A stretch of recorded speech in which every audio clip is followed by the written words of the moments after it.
Hello, my name is Heath Jones, and welcome to the Northwood Podcast. This podcast is a production of my church, Northwood Christian Church, in cooperation with the good people at Wish TV and the All Indiana Podcast Network. And if you'd like to learn more about them, I'd encourage you to check out their roster of podcasts, their extensive roster of podcasts, all produced here in Indiana, at www.allindianapodcastnetwork.com, or you can simply type www.wishtv.com/podcasts, and you can find more of their offerings there. And you can also find our own page. And if you'd like to learn more about us, Northwood Christian Church, where I pastor, I'd encourage you to check out our website at www.indyncc.org. That's NDNCC for Northwood Christian Church.org. Lastly, if you are listening to this podcast, I would like you to help us out. If you have a moment, pause it, and I would encourage you to like, subscribe, or to follow this podcast by way of whatever app that you listen. I'm told that this will help other listeners find us by way of the internet's algorithms. So please encourage you to do that. Or if you would like to support us financially, you can find a link in the description of this episode. But enough of that. Today, we are going to be thinking carefully about a passage from the book of Isaiah, specifically Isaiah chapter 11, verses 1 through 10. And for those of you who don't know, the prophet Isaiah was someone who wrote in the centuries before Jesus, even half a millennia before Jesus, about his community's situation. And there's more I could say about the composition of the book and who wrote it. But the writers in this book called Isaiah wrote about the problems with their community, but also the hope that they held for their people. And more on that in a moment. But first, I'd like to take a moment to pause for some ads, at least for our podcast audience. And so here are some ads. And for those of us who never left, I'd like to welcome back our podcast audience post-ad break. And as I was saying earlier, we're going to turn our attention to a passage found in the book of Isaiah, chapter 11, verses 1 through 10, and it goes. A shoot shall come out from the stump of Jesse, and a branch shall grow out of his roots. The Spirit of the Lord shall rest on him, the Spirit of wisdom and understanding, the Spirit of counsel and might, the Spirit of knowledge and the fear of the Lord. His delight shall be in the fear of the Lord. He shall not judge by what his eyes see or decide by what his ears hear, but with righteousness he shall judge for the poor and decide with equity for the oppressed of the earth. He shall strike the earth with the rod of his mouth, and with the breath of his lips he shall kill the wicked. Righteousness shall be the belt around his waist, and faithfulness the belt around his loins. The wolf shall live with the lamb. The leopard shall lie down with the kid. The calf and the lion will feed together, and a little child shall lead them. The cow and the bear shall graze. Their young shall lie down together, and the lion shall eat straw like an ox. The nursing child shall play over the hole of the asp, and the weaned child shall put its hand on the adder's den. They will not hurt or destroy on all my holy mountain, for the earth will be full of the knowledge of the Lord as the waters cover the sea. On that day, the root of Jesse shall stand as a signal to the peoples. The nations shall inquire of him, and his dwelling shall be glorious. We'll come back to that in a moment. But first, I would just like to say, it'll never work. It'll never work. Did anyone ever tell you that? And you know that feeling. when you approach someone with an idea. Let's just say, for the sake of the argument, that it's a really, really, really, really, really good idea. And you know it. You have an answer to a problem, and you know it. Really good idea. But when you say it to someone, they just can't or won't, you suspect, believe it. Or believe in it, or believe in you. Have you ever had this experience that I'm describing? This feeling of you've got something for the people to get involved in, a good idea, and people just look at that idea from the onset and they won't budge. It'll never work. Have you ever had the experience that I'm describing in church?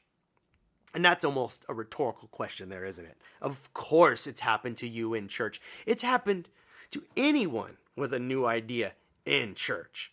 Someone approaches someone else with an idea. It could be anything. It could be a service project, a program, perhaps some form of art or music that they'd like to incorporate into the morning worship. You name the idea. They could be small and seemingly pedantic, or as grandiose as the highest flying idea you've ever heard. And I guarantee you that if you've had that kind of idea, it has been shot down at least once in church. It's kind of what we're known for these days. A whole bunch of naysayers. And it's a shame. Really, it is a shame, because we are supposed to be the most hopeful people you've ever met. Just last week, churches all over the globe, in fact, lit the first Advent candle, and it's called the Candle of Hope. Hope. We lit a candle, a small spark, a point of light in defiance of the darkness in the world. In defiance of all that is wrong, we lit candles of hope, suggesting that we have at least a couple of reasons to wake up and get out of bed in the morning. And why is this? Why do Christians light the hope candle on the first Sunday of Advent? Because we believe that things are ultimately going to get better. To that, all of God's people said, it'll never work. Churches, instead of offering our amens or our approvals and acceptance to these messages of hope, we say it'll never work, or some other negative comment, or an attitude of pessimism rather than optimism. And I said earlier, it's a shame. It's beyond a shame, because our community was called together, the church was called together around a polar opposite conviction. We are a people who are called together and believe that there is cause for hope, even when things appear most hopeless as a cut down tree. Is there hope for a cut down tree? I mean, just consider seriously the opening lines of today's text from Isaiah. A shoot shall come from the stump of Jesse. A stump. A stump represents a dead tree. You can go ahead and have your fun counting the rings to see how long that tree has lived. But once it's been cut down, there will be no more rings, no more years added to its life. It is done. It is dead. Like so much else that we love, it's cut short. All good things seem to come to an end. And when that end comes, well, are we ever really ready for it? Whether we're talking about the end of an institution, or a season in life, or a relationship, or of a literal life, someone dying, we're never ready for the end. And so we cling to so much, because so much seems to be ending these days. Our institutions seem to be struggling to survive. Our churches, our schools, even our governments. I just went with my family to get this year's Christmas tree. Often we'll go get a real tree. We'll cut it down in a place that sells trees, grows them, sells them. And when we got there this year, we were directed away from the field from which we had gone to cut down our tree from previous years. And that was confusing at first, because we're always used to turning left. They said turn right, but they told us to do that because the trees in that field had all been cut down. They'd cleared the whole field down to the stump. And, it was a depressing sight. Many memories made in that field, full of life, now gone. And so to look out on all those stumps, where before there had been rich, lush branches, trees reaching to the sky for sun, or to the sky to collect the rain, now just gone. Or left in remnants hardly worth attending to. These stumps, tragic reminders of the past for those who remember the glory of the trees. Our cultural landscape can seem much the same. A land littered with stumps of dying institutions. Now imagine if I had taken my kids over to that old field. I turned left instead of right as we were told. And I took them over to the field with all of the stumps, and then I prophesied. How if I walked over to one of those stumps to say, one day, this tree is going to live again. You wait for it, son, daughter of mine, because if you are ready and watching, you will see that out of this stump will spring a branch of life, a new beginning. Watch for it, kids. Wait for it. These trees are going to grow again. If I said that to my kids, they'd conclude I was not in my right mind. Because, of course, they know that kids don't grow from dead, that trees don't grow, kids don't grow, nothing grows from dead spaces.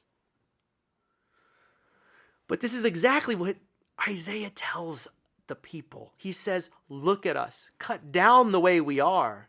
And they were cut down by invading armies and enemy occupiers. The people were scattered. The places of worship that they loved and revered, torn down, desecrated. But Isaiah said in so many words, don't forget about the roots. If we forget all about the roots, to quote him again, a shoot shall come out of the stump of Jesse, and a branch shall grow out of his roots. Now Jesse, named in that first verse, was the father of old King David, the slayer of giants. He came from a humble beginning, but from him came a dynasty that would rule over Israel and Judah in its heyday. And the prophet tells the people, remember your roots, remember that. Remember that the tree does not begin where its base meets the ground. It does not begin at the stump. No, the life of the tree begins beneath the ground. And there is the story of the Jewish people, the children of Abraham, the forebears of Jesus, and in a way, every Christian. These are our roots. And the prophet Isaiah calls us to remember this. In the opening salvo of today's text, in naming their ancestor, Isaiah is reminding the people about the similar times in their past when the cultural landscape looked just as bleak, maybe worse. In other words, when you are looking out on a landscape of cut down trees, says Isaiah, remember that there are roots, and from these roots once sprang life, and new life may spring from even a cut down tree. Hear it again, reading, starting with verse 1. A shoot shall come out of the stump of Jesse, and a branch shall grow out of its roots. The Spirit of the Lord shall rest on him, the Spirit of wisdom and understanding, the Spirit of counsel and might, the Spirit of knowledge and the fear of the Lord. His delight shall be in the fear of the Lord. So after looking at his people's seemingly dead cultural landscape, Isaiah says, remember your roots. Life has grown in the past and will grow again here.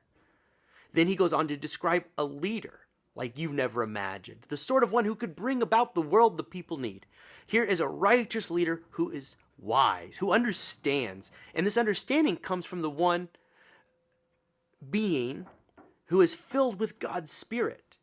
And then it goes on. The prophet foretells of a time when the people will be governed by leadership that judges equitably.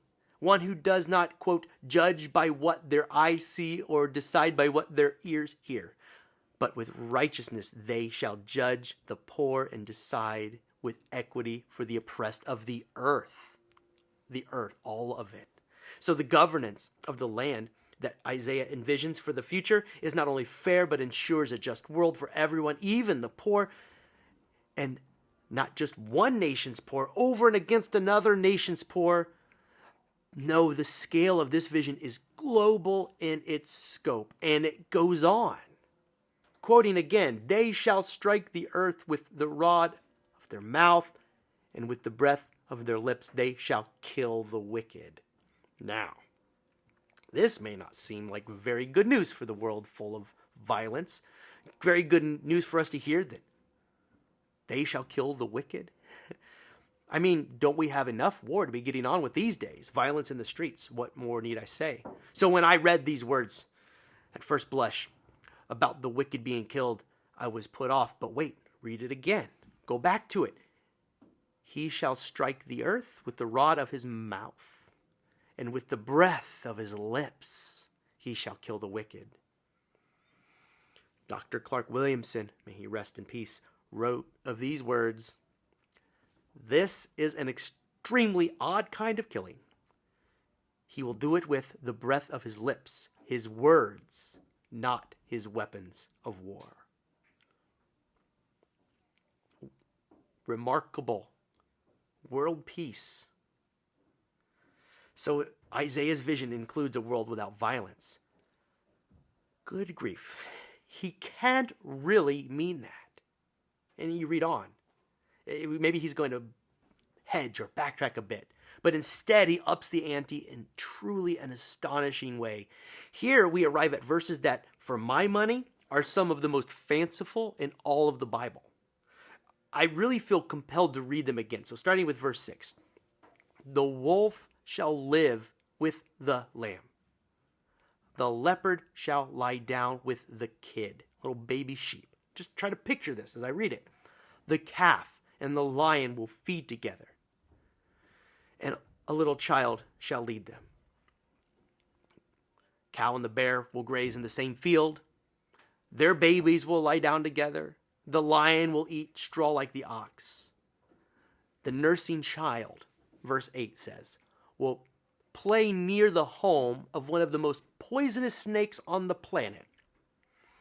And the child, as they get older, will grow the courage to put their hand inside the home of the snake and be unharmed. I mean, come on. I don't know how many of you have ever taken these words seriously for even a moment, but I mean, come on. Wolves cohabitating with lambs, leopards with baby sheep, bears eating grass, while the baby bear naps with the baby cow. Lions gone vegan. Lions eating straw. Children playing near the home of snakes. You get it. But, verse 9. You think this is a recipe for disaster, right? You're describing a field of slaughter where all of these animals tear into one another. But no, quoting the prophet, they will not hurt or destroy on all my holy mountain, for the earth will be full of the knowledge of the Lord as the waters cover the sea. So, all of that, no one will hurt or be hurt, kill or be killed, or destroy anything. And this will happen where? On God's holy mountain. Well, that may be rather contained, but where is that? Quote, for the earth will be full of the knowledge of the Lord as the waters cover the sea. In short, the Lord's mountain, where this lives, is every place. That's the vision that Isaiah has for us. Things will be this way in every place and for all people. Now, again, too much. Just too much. Too grand a scene, too wild a hope. I'm sorry, Isaiah, but your faith in God is just too big. You are longing for too bright a future. I don't know about you, but when I learn of a hope that is too reckless, like this one, me, Heath Jones, I personally try to douse that hope with a healthy dose of pessimism. That's what it needs. And what Isaiah needs is a wet blanket to throw over his fire. I mean, it will never work. Someone had better tell him it'll never work. I began by asking us to consider those times when someone threw a wet blanket over one of our dreams and ideas with similar words. It'll never work. Well, how if they were wrong? And in church, this gets to be a real problem. As we look out on a cultural landscape of cut down, nearly dead institutions, even our churches, we are so overwhelmed these days that we cannot even consider that out of these stumps might spring new life. You wouldn't know it from listening to some of the Christians talk these days, but we are called even now in 2022, with all the trees cut down or fallen, it seems, that we are a people called to a wild vision for our future. We are called to at first look back to our past and remember our roots. We are called to hold tightly to our memories of times when we felt like we had as much to hope for as a cut down tree, but then life sprang forth from places where there seemed to be no hope for life or a future. Those times came, and our ancestors endured them and made it through by the grace of God. So let their stories give us a hope as we lean into the future. And as for the future, I think we may all agree that the future described by Isaiah is beyond my own capacity to hope, maybe yours. But there I go again, saying in my own way, in a toned down way, it can't be done. It won't work. The thing is, if you're a Christian, I'm a Christian, we are Christians, we believe that Jesus was born and embodied the attributes of the leader described in this passage. We believe that Jesus is the wise counselor, the one filled with the Spirit of God whose wisdom and ways lead the people to the peace of God, even now. And for Christians, a world where violence is all but removed from us and where peace finds everything and everyone, from the snake in its den to the child playing near its home, to all the lions and the lambs, and the people of the world, all of it. For Christians, this is the future that we are called to believe in. A just world void of all violence and unnecessary harm. Who can believe it? Isaiah believed in it. Jesus believed in it. Jesus would quote from Isaiah's vision himself and say that what was being described there was the breaking in of God's realm into the world. He told his disciples that this world, described by Isaiah and by Jesus, was theirs to enjoy, provided they have faith and enter in. He told us that he came to see Isaiah's vision come alive, to fulfill what the prophet had seen. And the first Christians understood this and conformed their communities to the values of Jesus. And the shape of their communities came more and more to reflect the place Isaiah is describing for us today. Now, I don't know if the lions really did lie down with the lambs, but from what I read in the book of Acts, it was a better world than many places. And this is the second week of Advent. And this is when we light the candle of peace. And I don't know if you realize it or not, but when we light this candle, when Christians light this candle, we are doing so whilst inspired by the vision of prophets like Isaiah. They would envision a world filled with God's peace. And we light the peace candle every year in churches around the globe to remind us that we are a people who hope to see Isaiah's vision and Jesus' vision for us to come alive around us in our lifetime. My hope.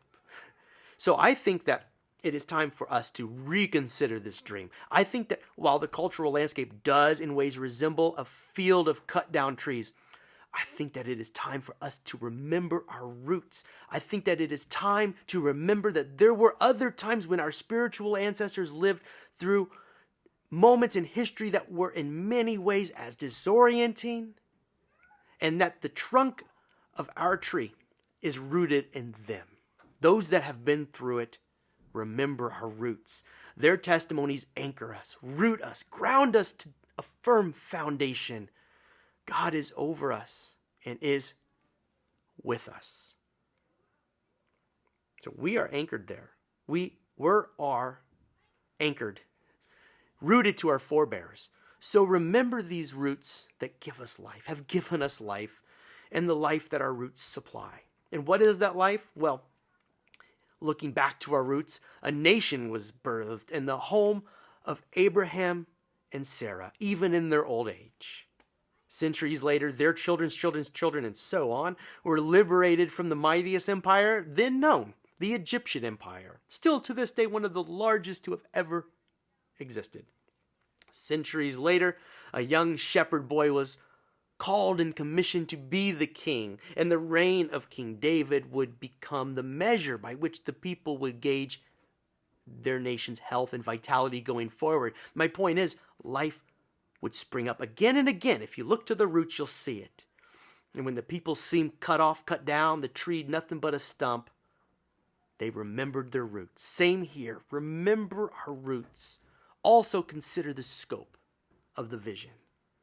True and lasting peace the world over. Ain't gonna work, you say? Tell that to Isaiah. Tell that to Jesus. So today I'm going to double down. I'm going to look out into our cultural landscape that seems perilous and hostile to life and say that Isaiah's vision can live. Children can have a safe world to live in. The violence we commit to one another against one another can end. It's within our power to stop. Even the animals might get in on this action if we were to take Isaiah's vision seriously. So, body of Christ, God's spirit of wisdom and understanding is in you, is in us. We are the hands and feet of Jesus in 2022, so let's not forget our roots and the life that may come from this stump, this cut down tree. Much more life than you could have hoped. As much hope for us today in 2022 as there is for a cut down tree, which by Isaiah's logic means that we have a lot to hope for. The church should leave the chorus of voices shouting "it'll never work" into the world and instead shout words of hope. Instead of shouting "there is no hope," cutting ourselves off from possibilities, instead join the chorus of the saints who have long sung a song of hope, opening wide possibilities for our future. Remember their voices and the life that found our ancestors when they thought they had little reason to hope in their own day and time. Remember your roots, and the peace of God will find you. And then it finds us.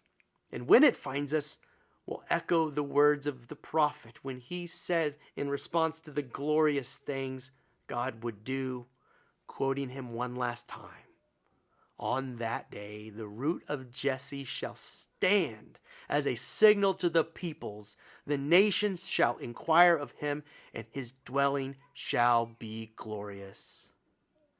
Children of God, this is your future. Glorious and brighter than perhaps you can now see. So remember your roots and grow. God is not done with you yet.